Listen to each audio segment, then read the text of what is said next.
impact on you originally was because you knew what it meant.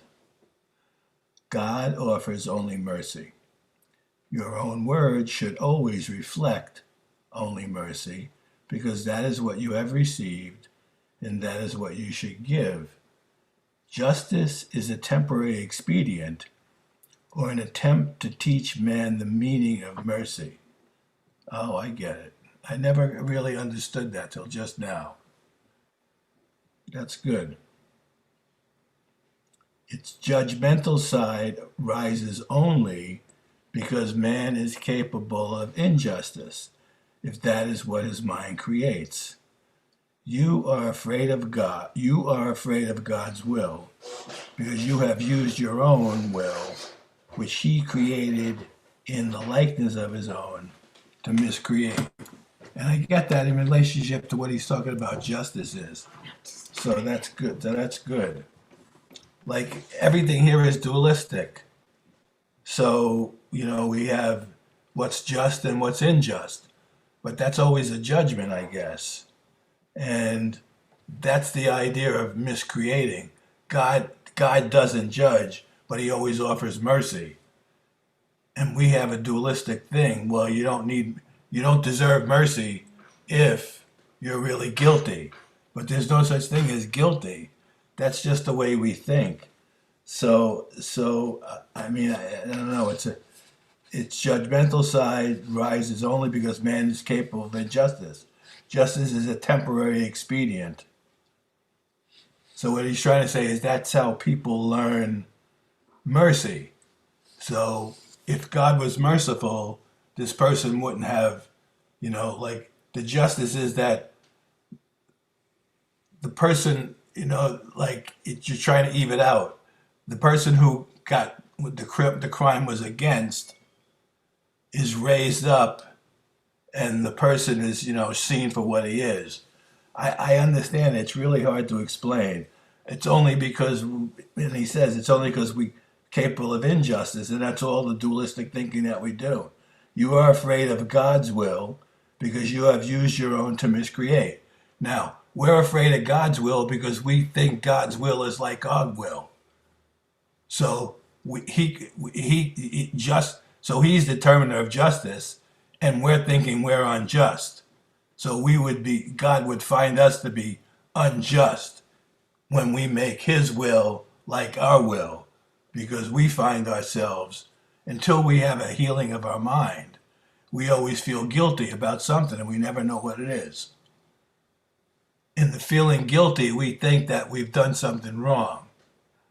So when we turn to God, thinking as man would think about justice for things that have gone wrong, we're always thinking that he's going to punish us because we felt guilty all this time.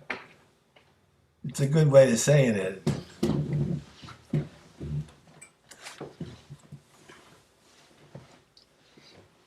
Okay, what you do not realize is that the mind can miscreate only when it's not free.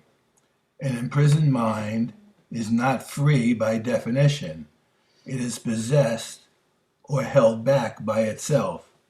Its will is therefore limited and not free to assert itself.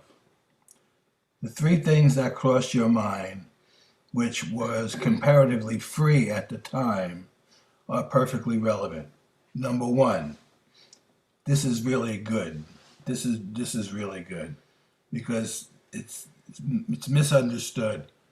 It's all right to remember the past, provided you also remember that anything you suffer is because of your own errors.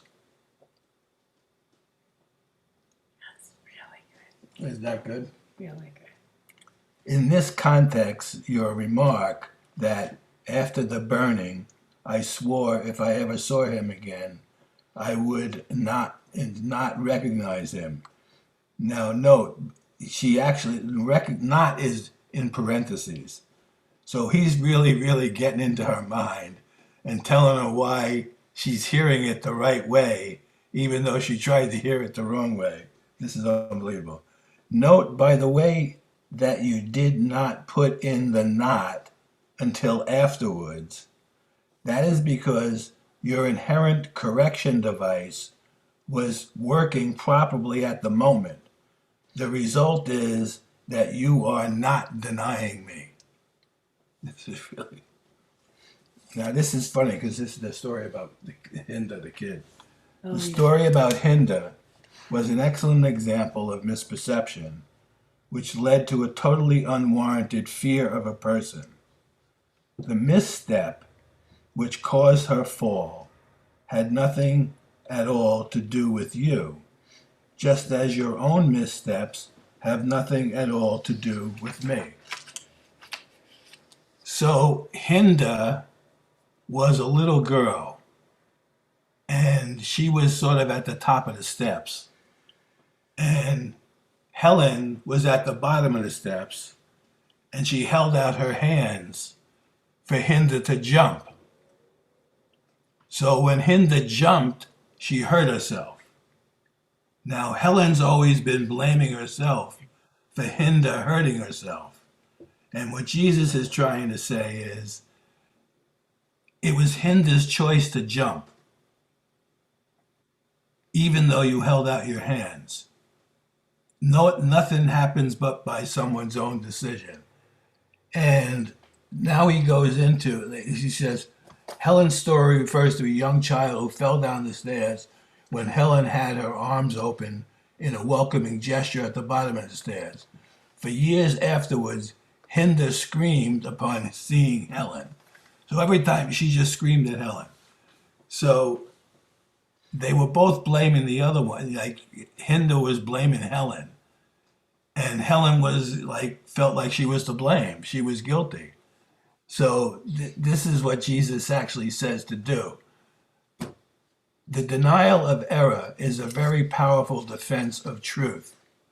We have slowly been shifting the emphasis from the negative to the positive use of denial. Remember, we have already stated that denial is not a purely negative device. It results in positive miscreation. That is the way the mentally ill do employ it.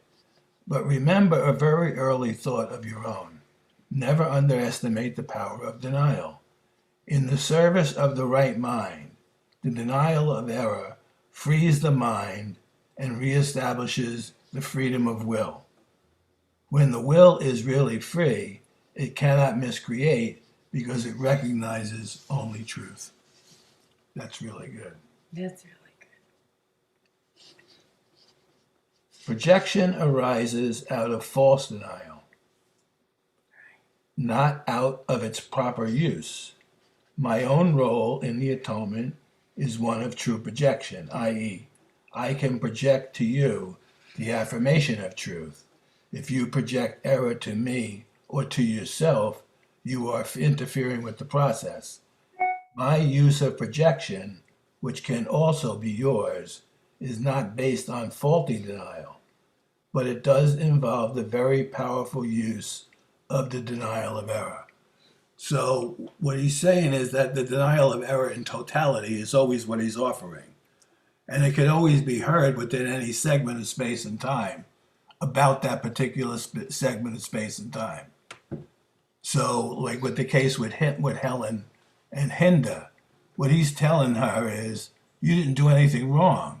You just held your arms out. She jumped by her own volition and got the result of her jumping the way she was meant to.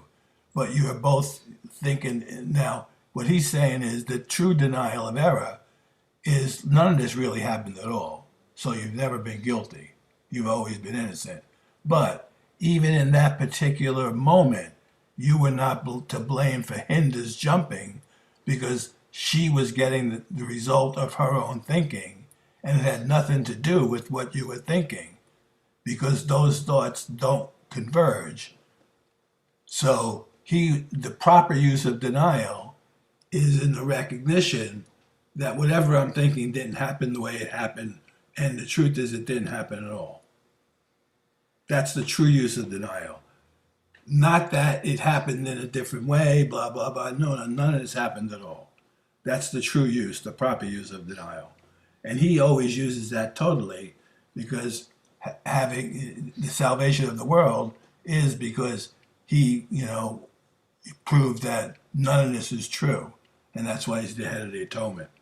So he's talking about it in a total way and offering her the use of it in temporal segments until finally it's applied to the totality of what we think we're guilty of, and we see that we've always been wrong.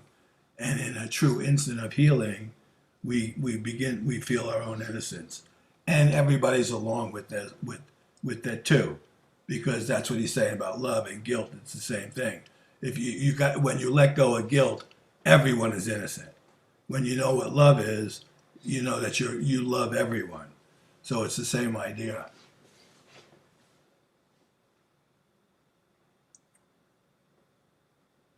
Projection arises out of false denial, not out of its proper use. My own role in the atonement is one of true projection. I can project to you the affirmation of truth. If you project error to me or to yourself, you are interfering with the process. My use of projection, which can also be yours, is not based on faulty denial, but it does involve the very power use of denial of error. The miracle worker is one who accepts my kind of denial and projection, unites his own inherent abilities to deny and project with mine, and imposes them back on himself and others. This establishes a total lack of threat anywhere. Together we can work for the real time of peace, which is eternal. This is good too. This next little bit here, this is what we're talking about the inspiring the elevator operator. Yeah. This is sort of like the idea that Jesus is really speaking to everybody, even though people don't even know it. And it shows up in a particular manner. And this is one. This is a good one. It said, I inspired Bob. Now this is reference to the elevator man who took Helen down from her apartment. I inspired Bob to make that remark to you, and it is a pity that you heard only the last part. But you can still use that. His remark ended with, every shut eye is not asleep. So somehow in the elevator, Jesus sort of, this guy's just up and down in the elevator, probably not thinking of anything, and he just dropped this thought in, and part of the thought was, just say this.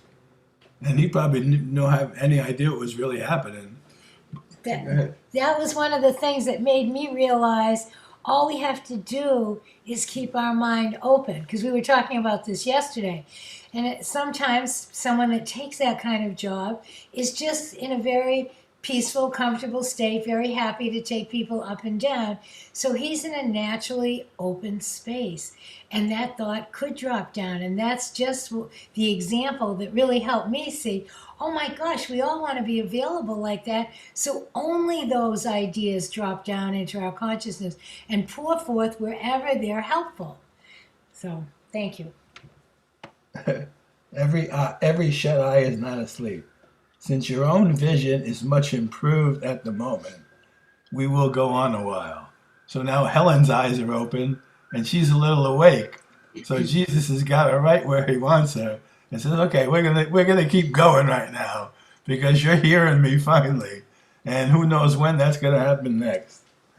Freud's identification of mechanisms was quite correct, as was his recognition of their creative ability. They can indeed create man's perception, both of himself and his surroundings. But Freud's limitation induced inevitable limits on his own perception. He made two kinds of error. The first is that he saw only how the mechanisms worked in the mentally ill. The second is his own denial of the mechanism of the atonement. So Freud just couldn't hear it all the way, he wasn't prepared, and he was dealing with the mentally ill, and I guess he just wanted people to get sane. and after he didn't know anything other than that.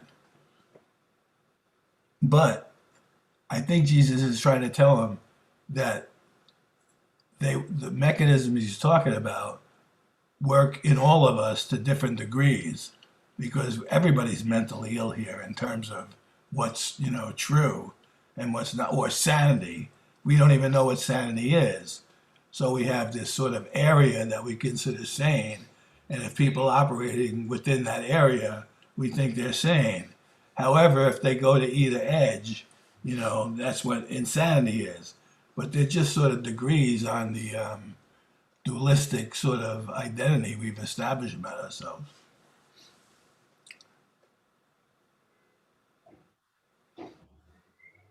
Okay. Let us take up the first, because a clear understanding of the second depends on it. Okay, the first is he saw only how the mechanisms worked in the mentally ill. Denial should be directed only to error, and projection should be limited to truth. You should truly give as you have truly received.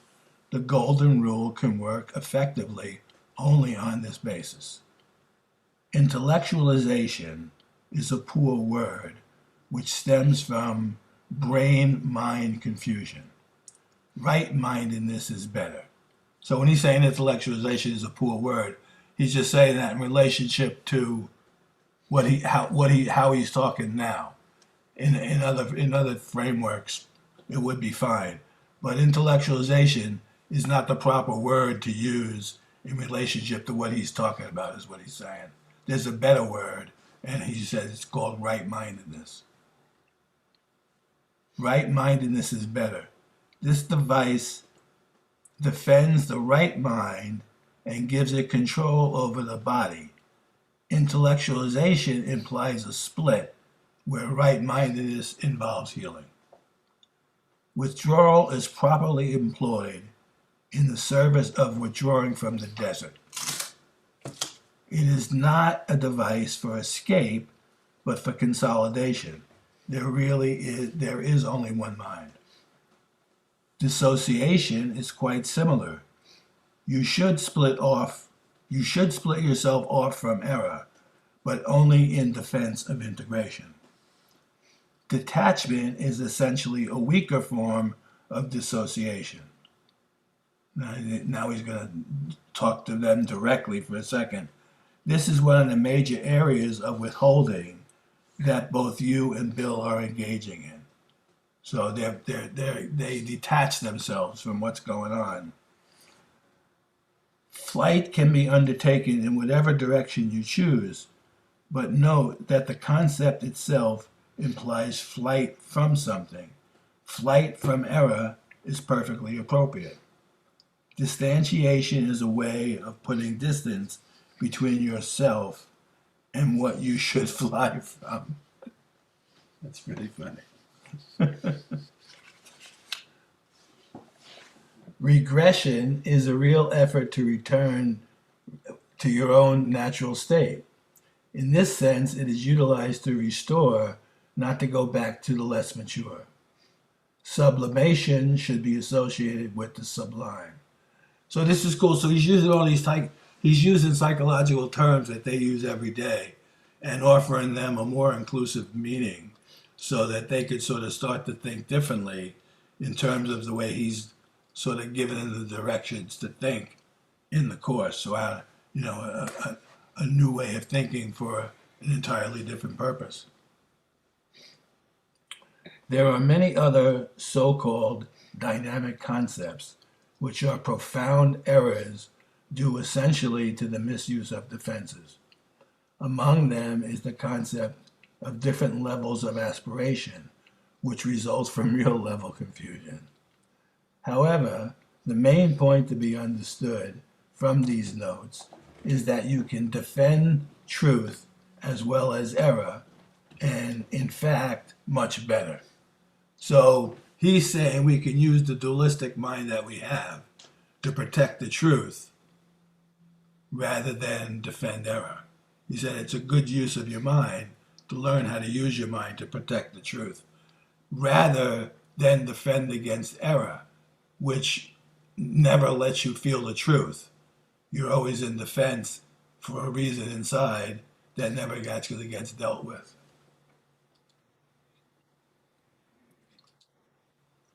So far, we have concentrated on ends rather than means, because unless you regard an end as worth achieving, you will not devote yourself to the means by which it can be achieved. That's another very reasonable statement. Your own question enables me to shift the emphasis from end to means. You and Bill have accepted the end as valuable, thus signifying your willingness to use defenses to ensure it. So so he recognizes that they're understanding something that's valuable, but they're still they're still defending against they're still defending rather than doing what he's talking about, is using defense against error rather than defense of the truth, because the truth needs no defense except if you're not sure in a condition of duality.